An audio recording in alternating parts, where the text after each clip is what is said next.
Welcome to Comic Shop News. I'm Dan, and we're going to be finishing off the Halloween comic series from Chaos Comics. This one, Part 3, The Devil's Eyes.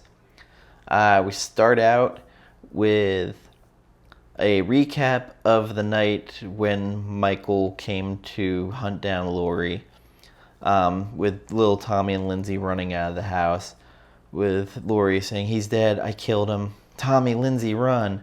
And them screaming and running out of the house, and showing, Michael crashing through the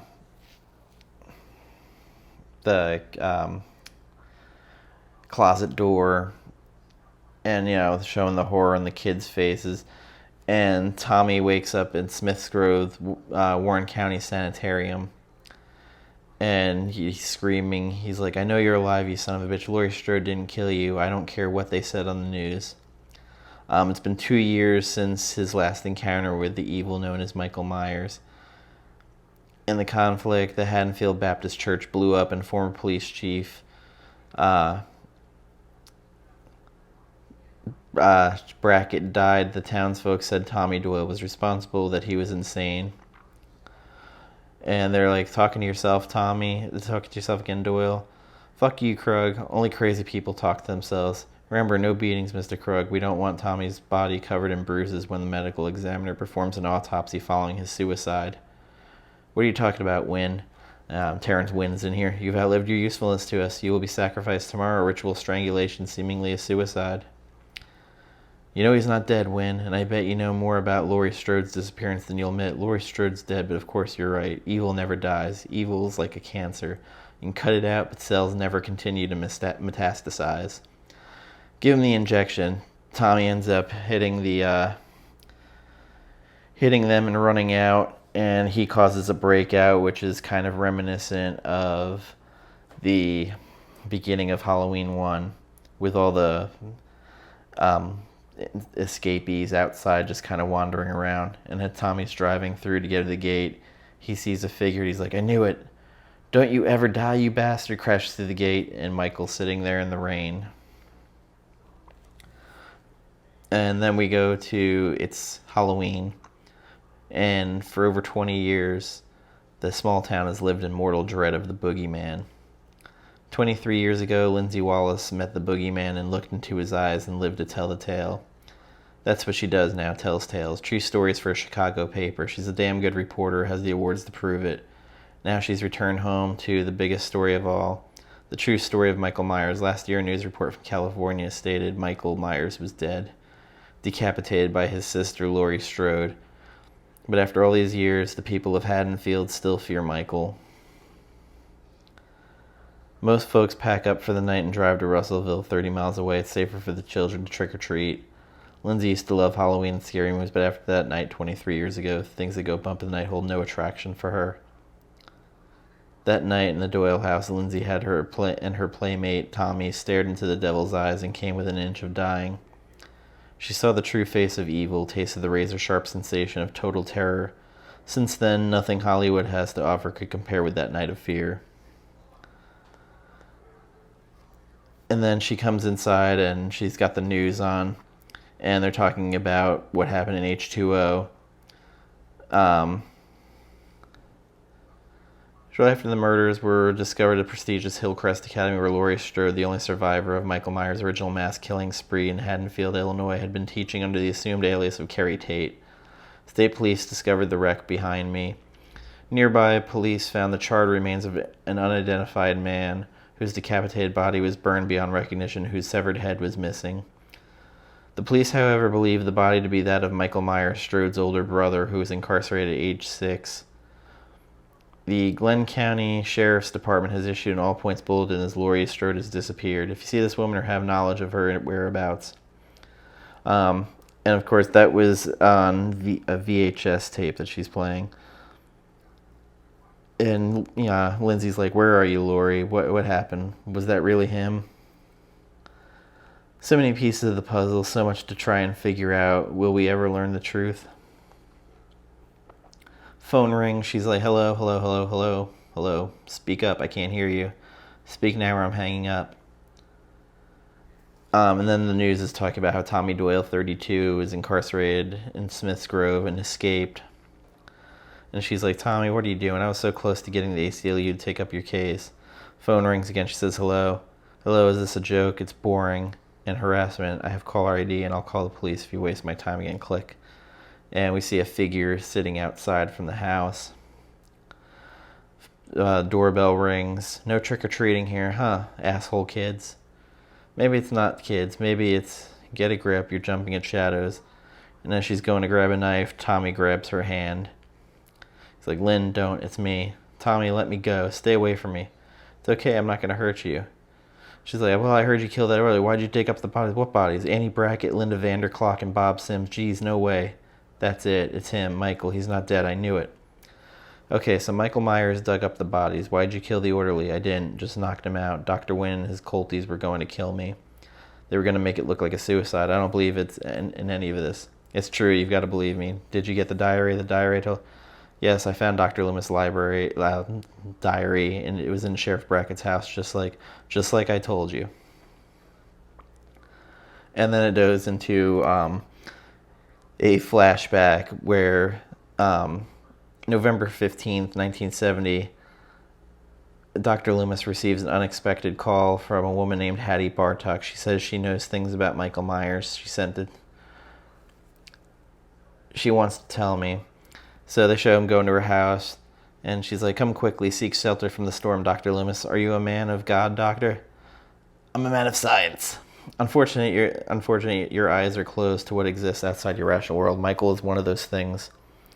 And he asks, what do you mean? You are blind to the truth. Halloween is the night when the curtain between the living and the dead is thinnest. The night when true evil walks the earth. The wearing of masks to ward off evil spirits or to become someone else. It's a powerful form of magic, and magic can be used for good or evil. Michael was born on November 1st, known in some cultures as the Day of the Dead. I was the midwife who helped deliver the Myers children, all three of them. No, Michael was born on Halloween, and there were only two Myers children, Judith and Michael. You are wrong, there was another. Hattie told me Audrey Myers was tortured by an agonizing three-day labor. Michael was born at 11:57 p.m. that night, but Michael's body may have entered the world that night, but his soul did not. He was stillborn. But that soul, the black-hearted soul, did arrive as night became day, the Day of the Dead. He was officially pronounced alive at 12:06 a.m., and the curse was fulfilled. I already told you this, and we know Lori was Michael's sister, but Loomis didn't discover that until 1978. And then she hears a thump. Someone's upstairs. They go upstairs, and then there is a head used as a jack-o'-lantern. Tommy's like, my God, Lynn, run. And then she says, Tommy. And up in the bedroom, there's 3 tombstones. Bob Sims, Annie Brackett, and Linda Vanderclock, and they're all arranged in the bed. Annie in the center, Linda to the right, and then Bob to the left. And Tommy's saying, we got to get out of here now. And then Michael comes behind them. He gets hit in the shoulder. Lindsay's running, and she's heading down the stairs. Just sheer terror on her face. Slams the door on Michael's hand as it goes to cut her. And she's screaming, help, help somebody. She's like, the neighbors, they're gone. They're all gone. You son of a bitch. Help somebody. This is real. Help. God damn it, this place is a friggin' ghost town. And then these kids are driving through and almost hit her. And she yells for them to stop. They flip her the bird, and she's screaming, come back. And then she realizes where she is. Lampkin Lane. I'm headed for the Myers house. Fuck running. I've been running for 23 years. She goes inside. She sits down in Judith's old desk and starts combing her hair and has a shard of glass in her hand. And then Michael comes up behind, and she says, they're all dead now, Michael. You killed them. Your sisters are both dead. She starts to grab the knife, and then Michael pushes her into the dresser, into the mirror, and Lindsay stabs Michael in the eye. And as she's wrestling with Michael, Tommy shoots her, or not shoots Michael, and grabs the mask off, only to reveal it's Laurie Strode. One eye is turned up, like almost pointing to the ceiling, while the other one has a piece of glass now removed from it. And he says, "What the fuck?" And Lindsey yells, "Laurie."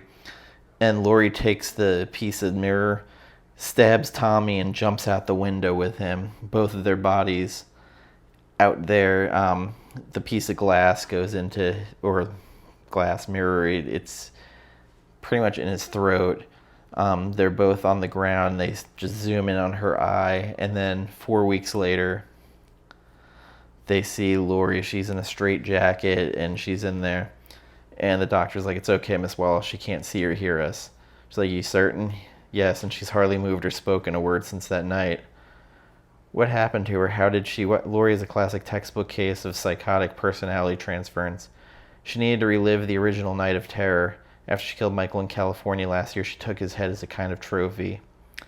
But that wasn't enough to make the fantasy real over time. She couldn't survive without the idea of Michael, so in essence, she became him.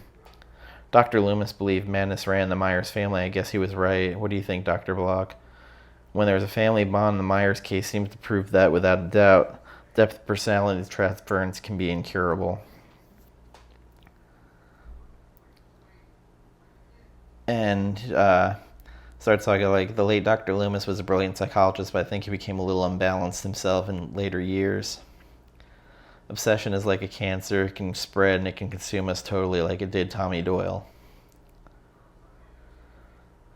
And as she's sitting there, she's looking through. She's like, what if Tommy and Dr. Loomis were right? What if it's not just madness, but some evil, some force beyond our comprehension which caused that madness? And Dr. Wynn is staring through the window at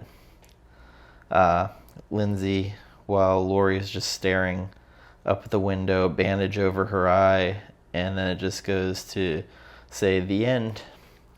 So that was the big stunning surprise, and how it kind of put together everything from Thorn to H2O. And I think a better end for Laurie, actually, than what happened in Resurrection. Although, hey, we got Busta Rhymes doing roundhouse kicks of Michael out windows and, yelling "trick or treat, motherfucker." I still don't think that's the worst movie, but that's my opinion. I'm gonna give this an 8 out of 10. I thought this was an interesting ending. I remember when I first read it in 2002, like my mind was blown of how they kind of tied it all together. We eventually later get more comics from Devil's Due Publishing. I'll probably hit those soon, and there is definitely one I want to address, which is from the Halloween 25th anniversary. There's a comic they gave out there called One Good Scare, and it involves Lindsey and Dr. Loomis's son, so I'll probably get to that. Anyway, definitely this is a series you should just pick up and read if you can, or find reader copies, or just find digital and just kind of sit down and read. If you look hard enough, you can find it. Just like to thank you for joining me, and hopefully I at least whet your interest enough to come find these books. So with that being said, happy Halloween!